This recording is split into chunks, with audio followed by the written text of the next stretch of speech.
Tram বন্ধ করে দেওয়ার প্রতিবাদে রানো ছায়া মঞ্চে ট্রামের উপর অঙ্কন এবং কবিতা প্রতিযোগিতা অনুষ্ঠিত হয়েছে। সমরেশরা এবং সম্পাদকের পাঠানো তথ্য ভিডিওচিত্রে থাকছে বিস্তারিত।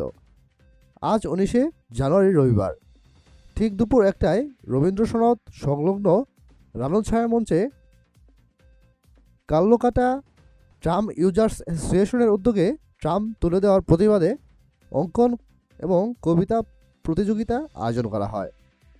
বিভিন্ন জায়গা থেকে ছোট ছোট ছেলে মেয়ে থেকে শুরু করে কবি সাহিত্যিকরাও এতে অংশগ্রহণ করেন।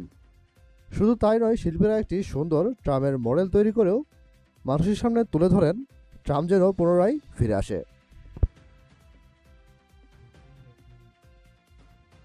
বলছে our ancestors have established this, so this is our moral responsibility.